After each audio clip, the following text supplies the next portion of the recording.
안녕하세요. 저는 경기도에 살고 있는 30대 여자입니다. 저는 치과에서 페이 닥터로 일하고 있어요. 오늘은 오전 진료만 있는 날인데 진료를 끝내고 사연을 듣다 문득 저의 이야기도 들려드리고 싶어서 사연을 쓰게 됐어요. 긴 이야기가 될 수 있지만 잘 들어주세요. 잠시 집안 이야기를 하자면 부모님이 다 살아계신 남편과는 달리 부모님은 제가 어렸을 때 이혼하셨고 전 엄마가 키워주셨어요.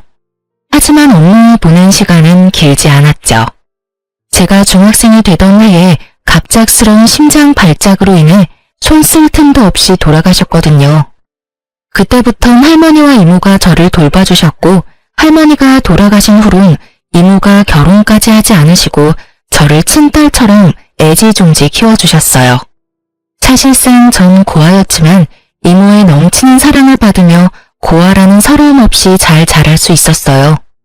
전 치과 의사가 되었고 선배 병원에서 페이 닥터로 지내고 있었죠.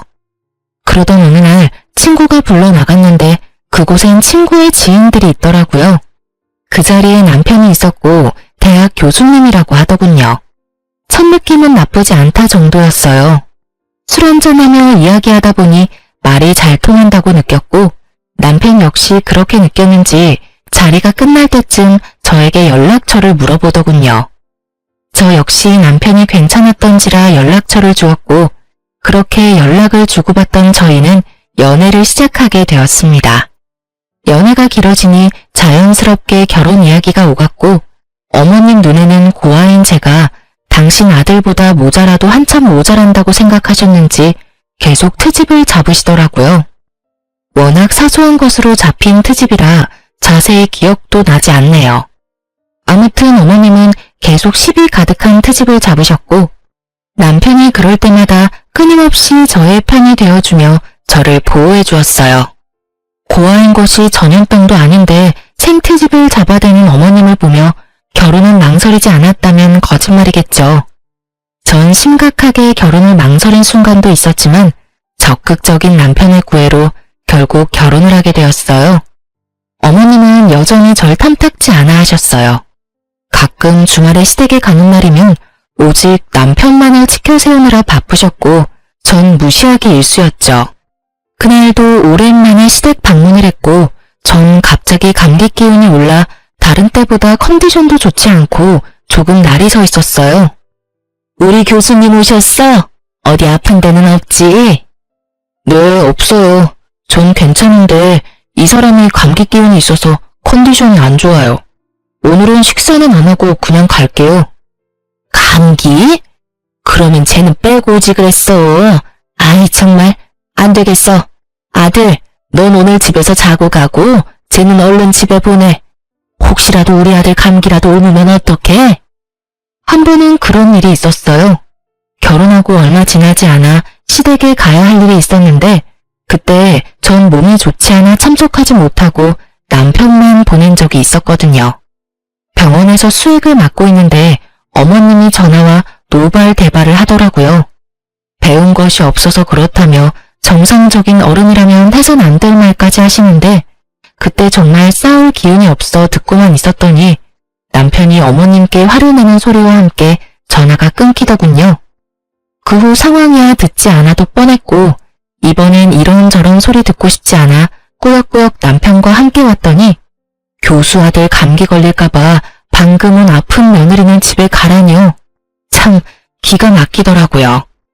저도 잘 알고 있었습니다. 어머님이 저를 탐탁지 않아 하신다는 것을요. 하지만 이런 대우를 언제까지나 참고 있을 수만은 없었습니다. 갈 때 가더라도 한마디 하고 가려는 찰나 저보다 더 화가 난 듯한 남편이 언성을 높이며 어머님께 쏘아붙이더라고요. 어머니, 제발 좀 그만하세요. 이 사람이 왜 이 몸을 해서 여기까지 왔는지 몰라서 물으세요? 다 어머니 때문이잖아요. 어머님이 이 사람을 계속 꾸짖으시니까 이 사람도 무리해서 온 거라고요. 그런데 그런 사람한테 혼자 가라뇨? 최 교수, 엄마는 그런 게 아니라 정말 우리 교수님이 감기라도 옮을까봐 걱정되어서 그랬어. 엄마는 최 교수 걱정되어서 그런 건데 이게 이렇게 화낼 일이야? 그깟 감기 좀 걸리면 어때서요? 됐어요. 저희 이만 가볼게요. 한동안은 집에 오는 일은 없을 것 같아요. 어머니 말씀대로라면 아버지나 어머니한테 감기라도 옮기면 큰일일 테니까요. 가자 여보. 인사드린다고 괜히 입 열지 마. 그러다 어머니 감기라도 걸리시는 날엔 큰일 나니까. 안녕히 계세요 라는 그 뻔한 인사도 하기 싫은 제 마음은 어떻게 알았는지 제 입을 막아주고선 제 손을 이끄는데 얼마나 든든했는지 몰라요. 집으로 돌아가는 차 안에서 제가 감동을 하여 젖은 눈빛으로 남편을 바라보니 이렇게 말하더군요. 내가 대신 사과할게. 미안해 여보. 어머니가 원래 저런 사람은 아니었는데 왜 저러시나 모르겠어. 어머니 눈엔 내가 당신한테 한참 모자란다고 생각하시겠지. 당신에 대한 자부심이 대단하시잖아. 당신 같은 여자가 어디 있다고. 내가 미안해 정말. 아니야, 나 진짜 괜찮아. 아니, 괜찮아졌어. 사실 나 어머님께 따져묻고 다신 시댁엔 발길도 안 해야지 했었거든? 그런데 당신이 나서서 그렇게 해주니까 속이 확 풀리는 거 있지? 우리 남편 역시 든든해. 매번 내 편 해줘서 고마워. 당연한 거지. 당신 마음 100번 이해해. 그래서 하는 말인데 굳이 무리해서 우리 집에 갈 필요 없어. 나의 아들이니까 어쩔 수 없이 가끔은 가야 하겠지만 당신은 당신 마음 가는 대로 해. 이런 대접 받으면서까지 며느리돌이 다 하라고 하고 싶은 마음은 없으니까. 알겠지? 이렇게까지 말해주는 남편을 보고 있자니 파혼하지 않고 결혼까지 하길 잘했다는 생각이 들더라고요. 지금 저의 눈에 비친 남편은 누군가의 아들이 아닌 완벽한 저의 편, 든든한 제 가족이었으니까요. 어쨌든 전 그날 이후 어머님의 연락은 일절하지 않았어요. 저를 탐탁지 않게 여기는 어머님께 갖은 아양을 떨며 잘 보일 생각이 전혀 없었기 때문이죠. 그저 최소한의 인간 도리만 하며 지냈어요. 그러던 어느 날 어머님이 연락도 없이 제가 근무하고 있는 병원으로 찾아오셨더군요. 제가 그리도 마음에 들지 않는다고 하시던 분이 또 의사 며느리는 자랑하시고 싶은 것인지 친구분들까지 대동하시고요. 어머님의 그런 행동이 참 이해가 되지 않더군요. 갑자기 밀고 들어온 것도 기가 차는데 그 뒤 이어지는 말과 태도는 더 어이가 없었어요. 어머님, 연락도 없이 무슨 일이세요? 치과에 왜 왔겠니? 여기 내 친구들인데 검진해야 한다고 해서 내가 데리고 왔다. 한번 살펴보고 치료해야 할 거 있으면 치료 좀 싹 해주렴. 떼인 돈 받으러 온 사람 마냥 다짜고짜 진료를 봐달라고 하는데 할 말이 없더라고요. 상황이 어찌되었든 일단 오셨으니 간단한 진료라도 봐주는 게 뭐 어떠냐 생각하는 분들도 계실 수 있겠지만 제가 근무하는 병원은 100% 예약제입니다. 이미 예약하신 분들도 기다리고 계셨고 수술 스케줄도 있어 중간에 끼워 넣을 수 있는 틈이 전혀 없는 상황이었어요. 어머님, 저희 병원은 예약제라서요. 이미 예약하신 환자분들이 기다리고 계세요. 오래 기다리신 환자분도 계셔서 먼저 해드리는 건 곤란하고요. 일단 예약하신 환자분부터 진료 좀 할게요. 뭐? 그런 게 어디 있니? 가족이 왔으면 가족 먼저 해줘야지. 넌 그 정도 유도리도 없니? 난 절대 기다릴 생각 없으니 예약이고 뭐고 얼른 우리부터 해줘. 해달란 말이야. 그렇게 우기셔도 안 되는 건 안 돼요, 어머님. 일단 여기 실장님하고 상담하셔서 예약 먼저 해주세요. 우겨? 너 그게 무슨 말본새야? 이렇게 된 이상 난 무슨 일이 있어도 오늘 진료 보고 갈 테니 그런 줄 알아. 얼른 내 친구들 봐주지 못해? 나이도 지긋하신 분이 어린아이처럼 우겨대는데 말 그대로 미쳐버리겠더라고요. 무력으로라도 쫓아야 하나 남편에게 연락해야 하나 고민이 많아지는 순간 예상치 못한 도움을 받게 되었어요. 모든 상황을 지켜보던 예약 환자분들이 나서서 저의 편을 들어주기 시작하시더라고요. 정말 못 듣고 있겠네. 여기 기다리고 있는 사람들 안 보여요? 그러게요. 요즘 저런 시엄마가 어디 있어?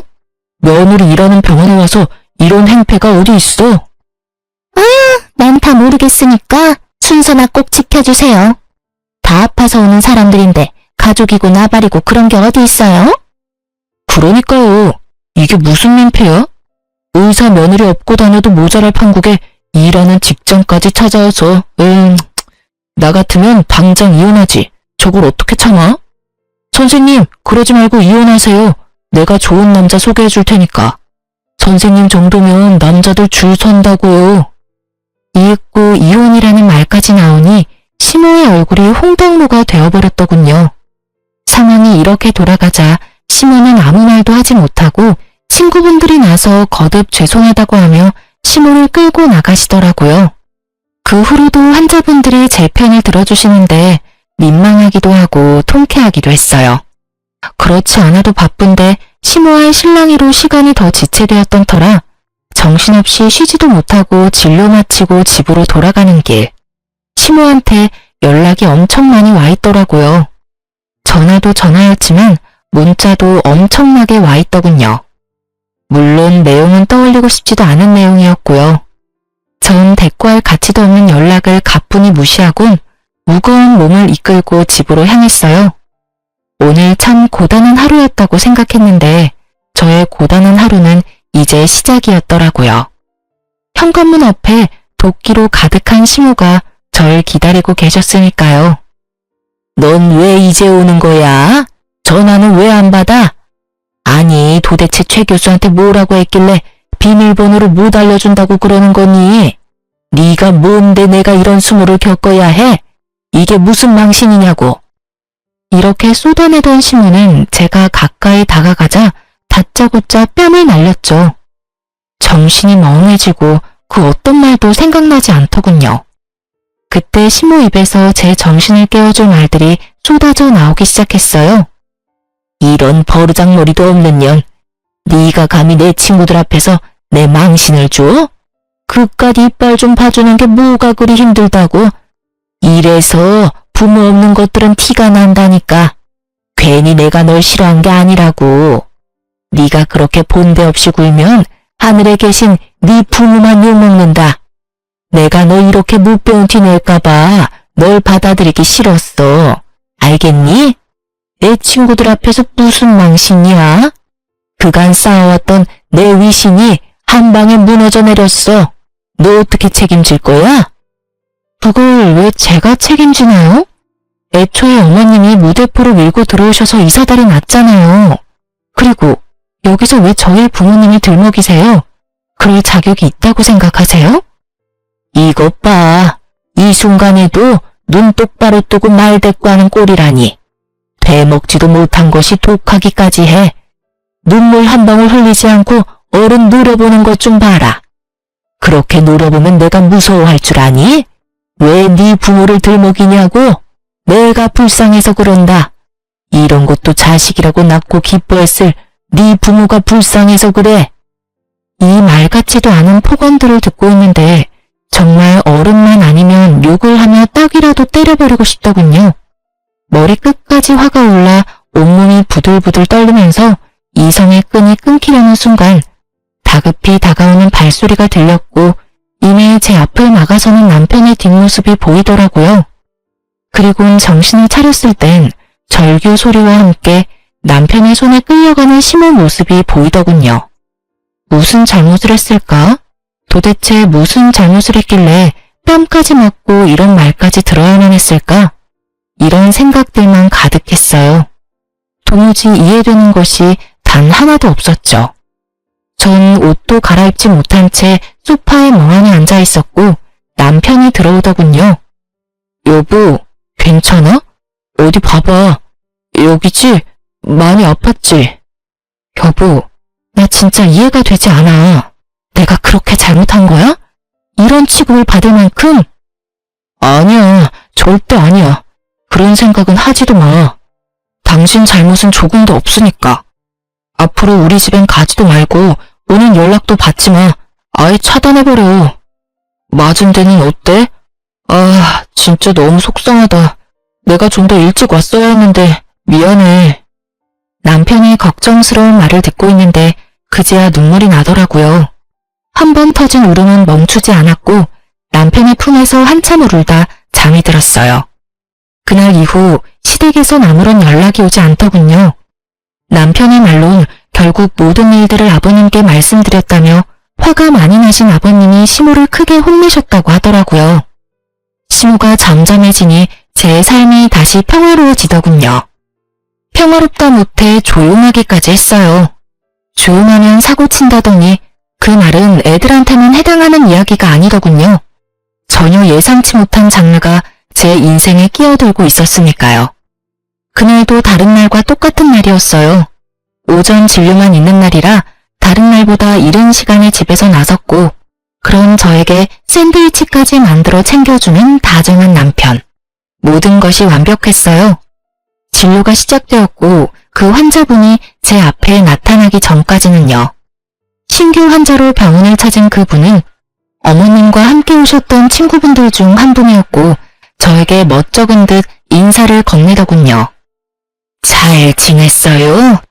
내가 요즘 이빨이 아파서 여기저기 찾아봤는데 선생님이 친절하고 꼼꼼하다고 하길래 염치불고하고 찾아왔어요. 그땐 정말 미안했어요. 우린 당연히 연락뿐 아니라 예약까지 다 했다고 생각하고 따라왔었어요. 그냥 무작정 데려가는 줄 알았으면 절대 따라가는 일은 없었을 텐데 그때 함께 온 친구들이 다 미안해하고 있어요. 아니에요. 일부러 그러신 것도 아니신데요, 뭐. 찾아주셔서 제가 감사해요. 친구분 이야기를 들어보니 그날 이후 조금씩 어머님과 멀어지다 어머님의 이중적이고 이기적인 모습들에 질려 지금은 따로 연락하지 않고 지낸다 하더라고요. 그럴 만도 하다고 생각하며 진료를 시작하려는 순간 저의 인생을 뒤흔들 믿을 수 없는 말을 하시기 시작하시더군요. 이혼했다면서요? 그런 집안이랑 잘 끝냈어요. 그런 어미 밑에서 자식이 뭘 배웠겠어요? 위자료는 많이 받았어요? 이혼이라니, 위자료라니. 남편이 직접 만들어준 샌드위치가 아직 제 가방 안에 있는데 도무지 이해되지 않는 말들 뿐이더군요. 네? 그게 무슨 말씀이세요? 이혼이라뇨. 저 이혼 안 했어요. 어머님하고는 그날 이후에 연락도 안 하고 지내긴 하지만 남편하고는 사이 좋아요. 잘못 알고 계신 거 아니세요? 제 말을 듣던 친구분은 저보다 더 놀란 얼굴을 하며 말하더라고요. 네? 아닌데. 정말 이혼한 거 아니에요? 네. 오늘 아침에도 출근할 때 남편이 샌드위치도 챙겨준걸요. 그럴 리가 없는데. 아니, 사이가 이렇게 되기 전에 그 집에 놀러 간 적이 있는데 엄청 젊은 여자를 예비 며느리라며 소개해줬었어요. 그러면서 하는 말이 선생님이랑은 곧 이혼하고 바로 그 여자랑 결혼시킬 거라면서 돈 많은 집안이랑 사돈하게 됐다고 엄청나게 자랑했는데 예비 며느리요? 에이, 그럴 리가요. 저희 남편 외동아들인데 저랑 사이도 좋고 이혼 이야기도 오간 적 없어요. 오해하신 거 아니세요? 그런 걸 어떻게 오해해요. 그날 나가서 밥도 같이 먹었는데 아들이 와서 밥값까지 계산해줬다니까. 확실해요. 어머, 이게 무슨 일이래요? 누구보다 다정하고 나만을 위해주는 남편인데 도무지 믿을 수가 없었어요. 하지만 친구분 역시 거짓말을 하는 것 같지 않았기에 더욱 혼란스럽더라고요. 어떻게 진료를 마친 것인지 모르겠더군요. 정신을 차려보니 진료는 끝나 있었고 전 남편의 학교를 향했어요. 어떤 말부터 시작해야 할지는 모르겠지만 어찌되었든 남편을 직접 봐야 할 것만 같았어요. 혹여나 남편에게 피해가 될까 싶어 한 번도 찾아가 본 적이 없는 남편의 직장. 남편의 방 앞에 서니 갑자기 긴장이 되더군요. 심호흡을 몇 번 하고 남편의 방으로 들어갔고 그곳엔 저를 보고 놀란 남편과 조교분이 있더라고요. 여보, 웬일이야? 학교는 한 번도 오지 않더니. 그냥 오늘 오전 진료했잖아. 갑자기 너무 보고 싶어서 잠시 들렸어. 방해한 건 아니지? 아니지. 언제든 환영입니다. 아참, 인사해. 나 잘 도와주는 우리 조교. 아주 능력이 좋아. 아, 안녕하세요. 처음 인사드리네요. 저희 남편 잘 부탁드려요. 네, 안녕하세요. 조교분과 인사를 나눈 후 전 남편의 눈치를 살폈어요. 분명 평소와 같은 다정한 남편인데 그런 말을 들어서인지 왜인지 모르게 더 안절부절 못하는 것처럼 보였고 더욱 제 눈치를 살피는 것처럼 보이더군요. 그러면서도 내 남편은 그럴 리가 없다고 강하게 믿으며 집에서 보자고 말을 건넨 뒤 돌아서는 찰나 저의 마음은 무너져 내리고 말았어요. 조교의 손에 끼인 반지 때문이었어요. 그 반지는 분명 제가 아는 반지였어요. 얼마 전 남편의 서재를 청소하다 발견했던 디자인이 특이한 반지. 디자인이 워낙 평범하지 않아 정확히 기억하고 있었어요. 곧 다가올 두 번째 결혼 기념일을 대비해 남편이 특별히 절 위해 준비한 깜짝 선물이라고 생각했었기에 더욱 잊을 수가 없었죠. 전 최대한 태연한 척하며 그곳에서 나와 집으로 돌아왔어요. 반지를 보고도 이때까진 모든 것을 부정했던 것 같아요. 그럴 리가 없다고, 내 남편이 그럴 리가 없다고 끊임없이 되뇌고 있었죠. 그러던 와중에 번뜩 서재에 있는 남편의 노트북이 스쳐 지나갔고 저의 예상대로 잠금도 걸려있지 않을 뿐더러 카톡까지 자동으로 로그인이 되어 있더군요. 평소 제가 워낙 이런 것에 관심도 없었고 제가 남편을 얼마나 신뢰하고 있는지에 대해 누구보다 남편이 더욱 잘 알고 있으니 남편도 방심했던 거죠. 저는 아주 천천히 단 하나도 놓치지 않고 대화들을 살펴보았고 학교에서 보았던 조교와의 대화를 발견했어요. 대화의 내용은 외도를 증명하기에 부족함이 없는 더러운 내용들이 가득했고 친구분의 말씀대로 이미 시댁을 오가며 결혼한 사이처럼 지내고 있더군요. 25살, 상간녀의 나이였어요. 보기에도 젊어 보인다고 했는데 정말 어리더군요. 모든 내용이 경악 그 자체였지만 가장 저를 화나게 했던 건 이모에 대한 멸시였어요. 상견례 날 이모는 상견례 장소가 주차하기 힘든 곳이란 걸 아시곤 두 대의 차 중 경찰을 끌고 오셨었고 그것을 본 남편이 이모를 대놓고 무시하고 있더라고요. 상견례 때 옷은 그런 대로 차려입었길래 그래도 돈은 좀 있는 집안인가 했더니 상견례 끝나고 보니까 경차 타고 가더라니까. 내가 얼마나 황당했는 줄 알아? 아마도 그 옷도 다 빌려 입었거나 짝퉁일 거야. 다시 생각해보니까 가방도 좀 조잡했던 것 같기도 하고. 그러게 왜 그런 고아랑 결혼했어? 만나다 보니까 그렇게 됐지. 그렇게 없는 집인 줄 몰랐다니까. 그러면서 꼴에 치과 의사라고 콧대는 얼마나 높은지. 어머니는 어머니대로 난리고 와이프는 와이프대로 난리고 나도 중간에서 지쳤어. 손이 떨리더군요. 저렇게 생각하는지는 꿈에도 몰랐으니까요. 평소 이모한테 저보다 더 자주 연락하고 잘하던 사람이 바로 남편이었어요. 그렇기에 제가 받은 충격은 더욱 컸죠. 정말 상상도 못한 일이었어요. 남편은 외박은커녕 늦는 법이 없었고 주말 역시 온종일 저와 시간을 보냈었으니까요. 상대가 학교에서 늘 함께하는 조교라는 사실을 몰랐다면 아마 전 끝까지 아니라고 남편을 믿어줬겠죠.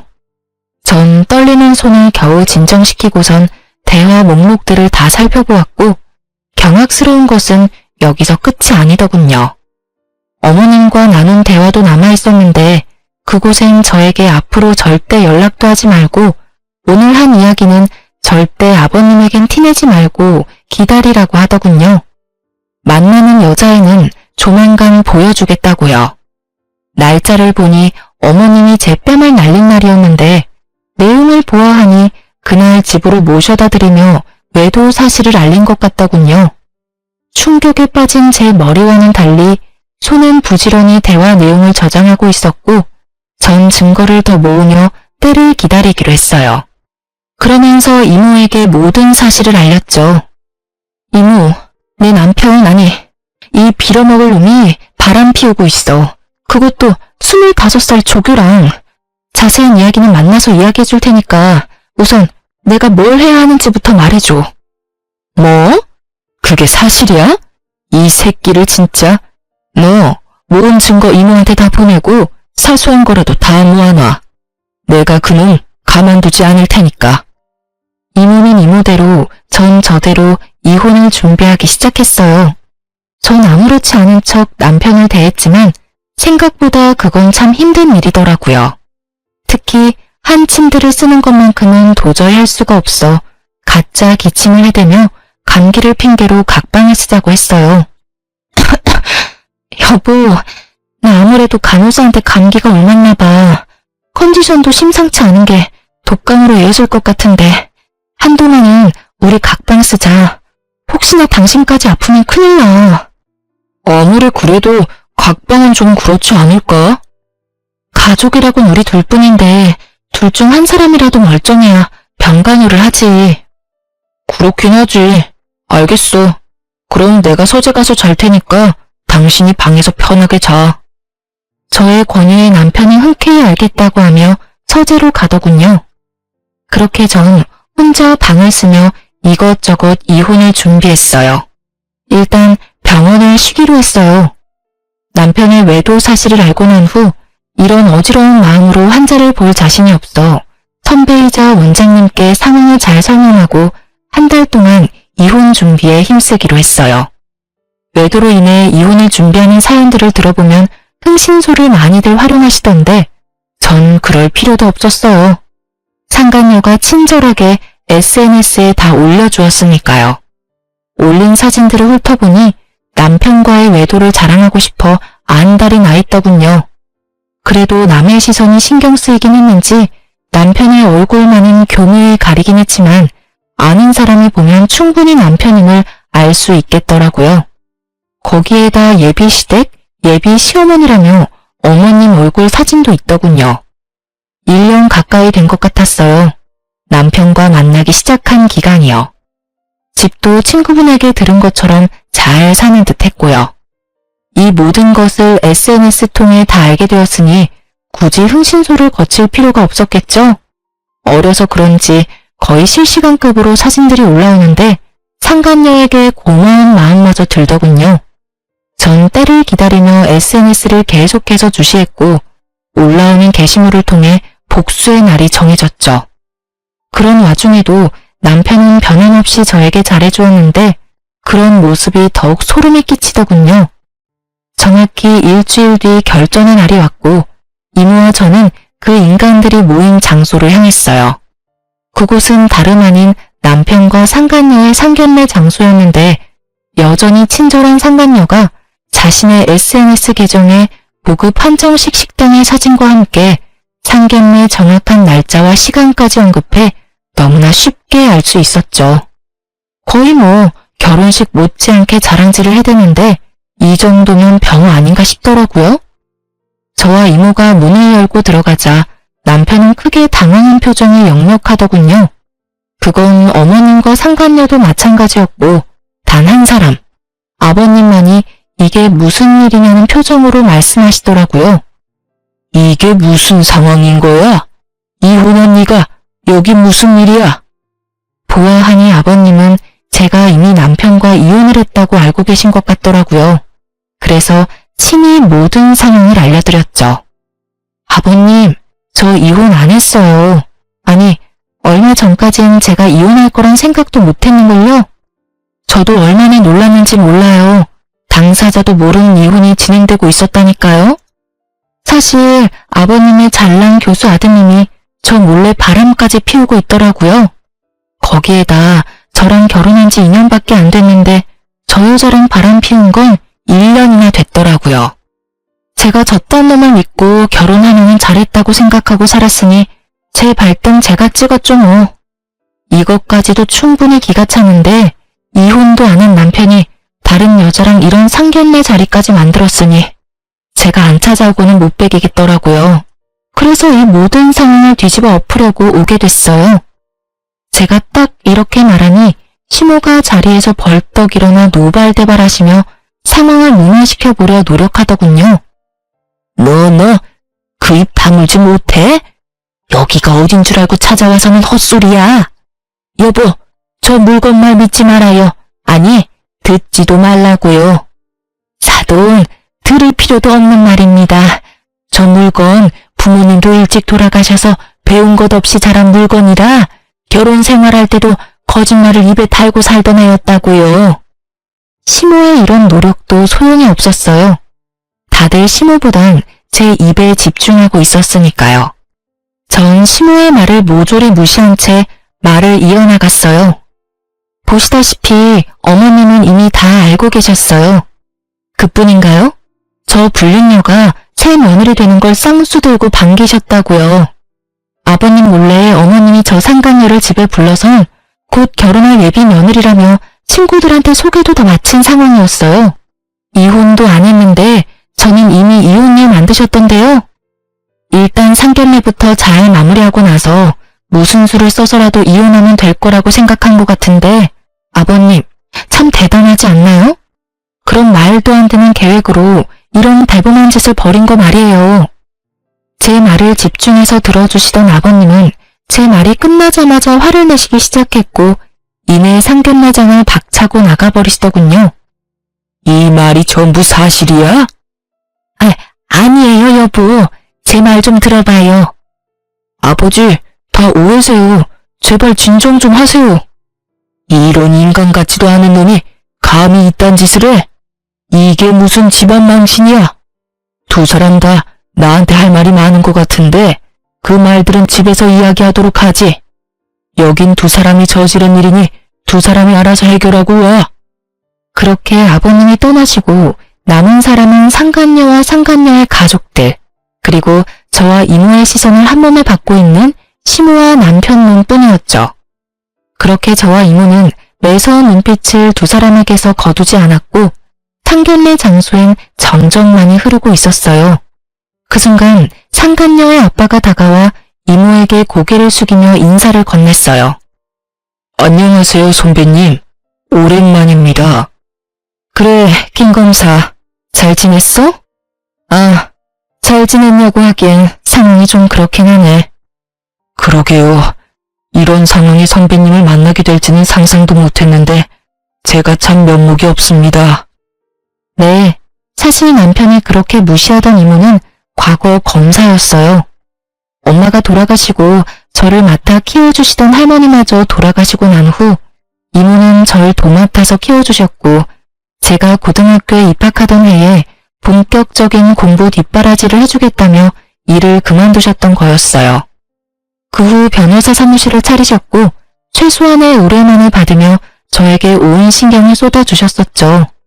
상간녀의 아빠는 그런 이모의 후배였어요. 사실 저도 이런 인연까진 몰랐던 터라 놀라웠는데 시모와 남편놈은 놀람을 넘어서 핏기가 사라진 얼굴로 냉수만 계속 들이키고 있더군요. 면목은 무슨... 미리 말 못해줘서 미안해. 사실 우리 조카가 김 검사 딸 사진 보여줄 때 진작 알았어. 김 검사 카톡에 딸 사진이 많잖아. 그래서 진작 알았는데 차마 미리 말을 못하겠더라고. 많이 놀랐지? 세상 참 좁아. 이렇게까지 엮이는 걸 보면 말이야. 그러게나 말입니다. 그런데 선배, 딸아이 말로는 집안끼리 격이 맞지 않아 자주 부딪히다 이혼까지 하게 됐다고 하던데 이해가 잘 되지 않네요. 선배네 집이 격이 맞지 않을 리가 없을 텐데요.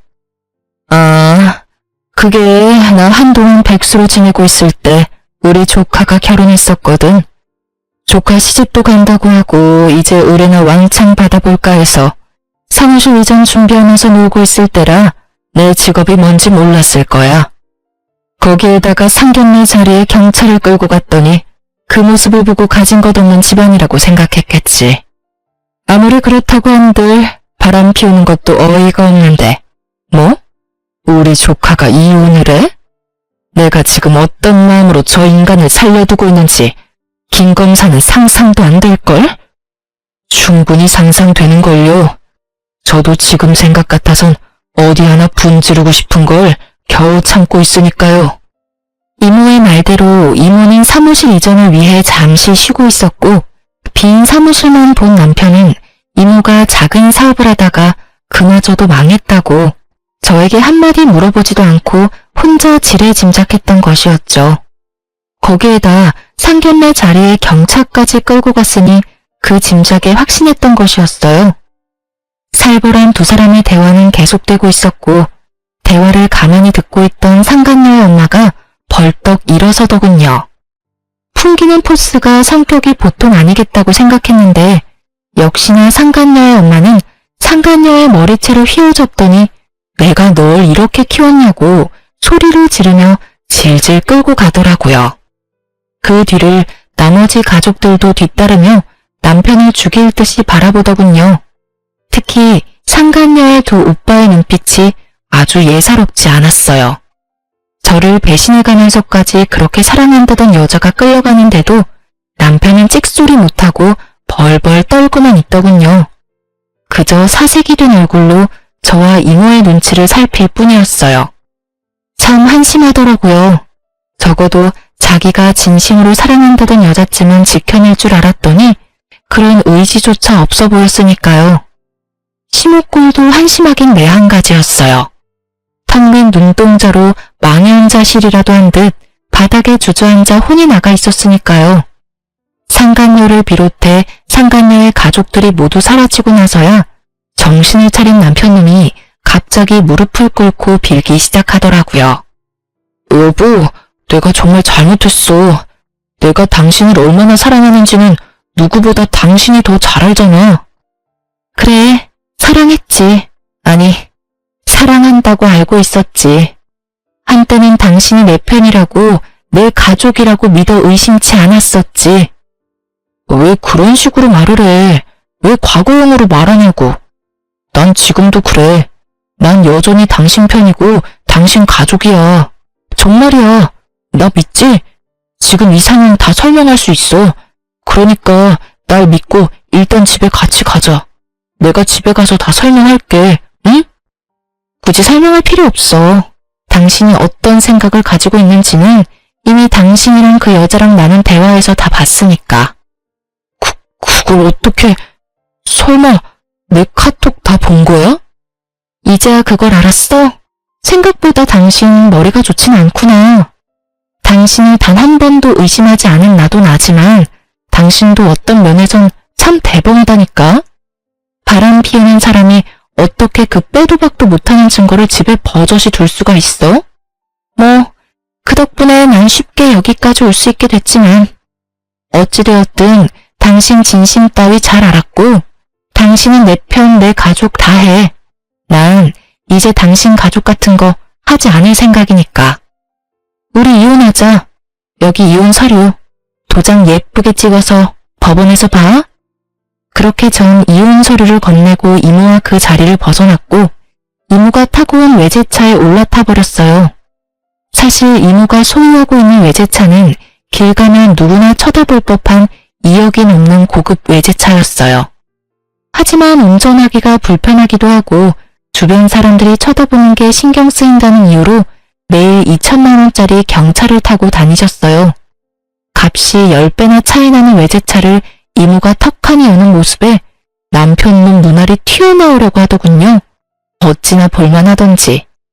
뒤늦게 시모와 남편놈이 쫓아와 급하게 창문을 두드리기 시작하더군요. 당신 이 차는 뭐야? 이렇게 좋은 차가 아니었잖아. 아, 그 당신이 중고차니 뭐니 하던 경차? 그것도 이모차고 이것도 이모차야. 우리 이모 차 2대 쓰셔. 왜 날 속인 거야? 이모님이 검사라는 사실도 그렇고 이 차도 그렇고 왜 나한테 말하지 않은 거야? 당신이 사실대로 다 말해줬으면 이딴 상황까지 오지 않았을 거야. 난 속인 적 없어. 당신이 묻지 않았잖아.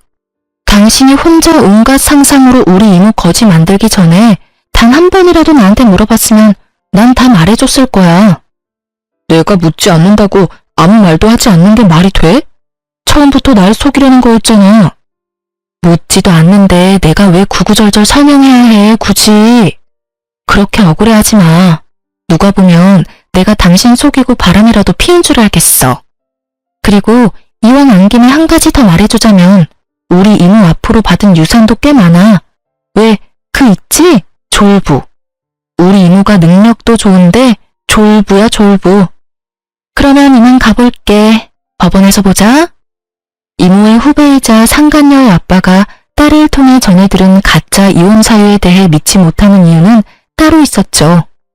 저의 외가는 대대로 부유했고 할머니가 돌아가시며 하나 남은 자식이었던 이모에게 재산을 다 남기고 떠나셨으니 집안 격이 맞지 않다는 사유는 애초에 상간녀의 아빠가 듣기엔 말이 되지 않을 수밖에요. 이런 사실을 전혀 몰랐던 남편은 저보다 훨씬 어리고 검사 집안의 막내딸 상간녀에게 홀라당 넘어갔던 것이었죠. 마지막 말까지 전했겠다. 이모는 후련한 마음으로 차를 출발시켰고 사이드 미러를 통해 본 두 사람의 모습은 정말 통쾌 그 자체였어요. 시모는 그 자리에 주저앉아 울고 있었고 그놈은 허탈한 듯 실소를 터뜨리고 있더군요. 그렇게 남편과 법원에서 만나 이혼 서류를 제출했습니다. 구질구질하게 끝까지 매달릴 줄 알았던 전 남편은 자신이 생각해도 전혀 가능성이 없다고 느낀 것인지 생각보다 더 순순히 이혼을 해주더군요. 물론 제가 원하는 조건도 다 들어주었고요.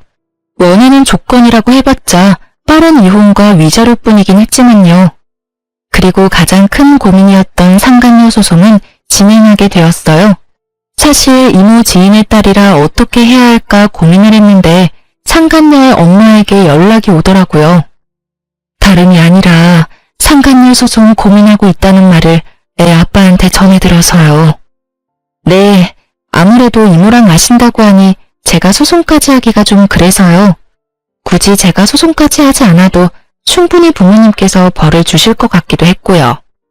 그러지 말고 진행하세요. 네? 상간녀 소송하셔도 됩니다. 애 아빠와 전 죄를 지었으면 벌 받아야 한다고 생각해요. 제 딸이지만 그쪽한테 씻을 수 없는 죄 지은 게 분명하고 제 딸이라고 해서 아빠의 인맥을 이용해 그 벌을 피하게 할 생각 전혀 없습니다. 그러니 상간녀 소송 진행할 생각이었다면 그냥 진행해달라고 부탁드리려고 전화했습니다. 그렇게 전 상간녀 소송도 진행했고 당연히 승소했습니다. 그 뒤로 두 연놈은 어떻게 됐냐고요? 일단 상간녀의 소식은 이모에게 전해들었는데 상간녀는 집과 인연을 끊고서라도 전 남편과 결혼하겠다고 고집을 피웠다고 하더라고요. 아무리 고집을 피워대도 부모님들이 설득되지 않자 결국 짐을 싸서 전시댁으로 가버렸고 그런 상간녀를 전시댁에서도 받아주지 않았다고 하더라고요. 그랬겠죠. 집을 버리고 온 상간녀는 더는 매력적인 며느리감이 아니었을 테니까요. 그저 가진 것 없는 어린 여자일 뿐이었을 테죠. 그렇게 버림을 받고 집으로 돌아온 상간녀는 그제야 큰 후회와 반성을 하고 있다고 하더군요. 그 반성이 진심인지는 저는 알 수 없지만요. 그리고 전 남편 역시 난리가 났다고 들었어요. 그 눈빛이 예사롭지 않던 두 오빠는 동생이 큰 잘못을 저지르긴 했으나 동생이 그렇게 사랑한다고 하니 참고 있었는데 가족과 영까지 끊어가며 사랑 찾아 떠난 동생이 결국 시댁에 버림받고 돌아왔으니 두 오빠는 더 이상 참을 이유가 없었죠. 학교로 찾아가 난동을 피웠다고 하더군요. 그 덕분에 조교와의 외도 사실이 학교에 소문이 쫙 나버렸고 전 남편은 볼 것도 없이 보직해임이 확정된 상태라고 하더군요. 다른 것도 아니고 조교와의 불륜 스캔들이니 그 소문을 잠재울 순 없을 테니까요. 전 치과에 다시 출근했고 이혼 의사 확인서도 제출했네요. 비로소 그 끔찍한 인간과 호적도 따로 쓰게 되었어요. 전 이혼하기 전과 다름없이 잘 지내고 있어요. 며칠 전 저의 은인과도 같은 친구분이 치료를 마무리하시기 위해 오셨는데 이번엔 통쾌한 소식을 가지고 오셨더라고요. 전 시모도 이혼당하게 생겼다며 저보다 더 신나서 말씀하시더군요. 글쎄, 미순이도 이혼당하게 생겼잖아요. 그 자랑자랑하던 교수 아들이 그 대단한 교수직에서 잘렸잖아요. 그때도 난리였다지. 왜 그런 소문은 얼마나 빠르게 퍼져. 그년 오빠들이 학교로 찾아와서 아주 죽기 직전까지 패놨다고 하던데. 그 꼴을 본 미순이 남편이 꾸역꾸역 참고 있던 화가 폭발해서 둘 다 내쫓아버렸대요. 그 동네 사는 다른 친구가 말하기론 신발도 제대로 못 신고 쫓겨나서 울고불고 빌고 난리였다는데 내가 그 꼴을 직접 못 봐서 얼마나 원통하던지. 그나마 미순이 옹호하던 친구들도 상황이 이렇게 되니까 혹시나 자기한테 빌붙을까봐 다들 연 끊고 지낸다고 하더라고요. 그러게 귀한 남의 자식한테 그딴 짓 하는 게 아니지. 벌 제대로 받았어요 아주. 이야기를 듣고 있는데 그야말로 완벽한 결말이라고 생각했네요. 전 친구분께 끝까지 감사하다며 제 진심을 전했어요. 이분이 아니었다면 전 감쪽같이 남편의 소름 끼치는 연기에 속아 이혼당하는 그 순간까지 손 한 번 쓰지도 못하고 꼼짝없이 당했을 테니까요. 그것뿐인가요? 그 연놈이 행복하게 살아가는 꼴을 지켜만 보고 있었을 생각만 해도 오장육부가 뒤틀리는 기분이네요. 어쨌든 전 진심을 전하며 또 치료할 일이 있으시다면 꼭 연락 달라고 했어요. 물론 비용은 받지 않았어요. 제 사비라도 들여 치료를 해드릴 생각이었는데 모든 사실을 알고 있는 원장님이 왜 제 돈을 쓰냐며 그분은 앞으로 평생 진료 공짜라고 해주시더군요. 남편 하나 잘못 골라서 그렇지 제 주변엔 저를 사랑하고 아끼는 사람이 많았구나 하고 깨달았네요. 요즘 전 이모의 옆집으로 이사해서 거의 함께 살다시피 하고 있어요. 끼니도 함께 해결하고 이모가 제 집으로 와서 잠도 자주 자고 가고요. 그럴 바엔 같이 살지 왜 하필 옆집인지 궁금해하시는 분들이 계실 텐데요. 그 이유는 바로 이모가 드디어 연애라는 걸 하시기 때문입니다. 왜 이렇게까지 기뻐하냐고요? 이모의 연애 몇 번 본 적은 있어요.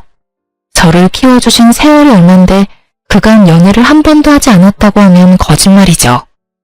연애를 하긴 하셨는데 지금처럼 진지하고 느낌이 좋은 이모의 연애는 처음 본지라 요즘 제가 더 설레고 있답니다.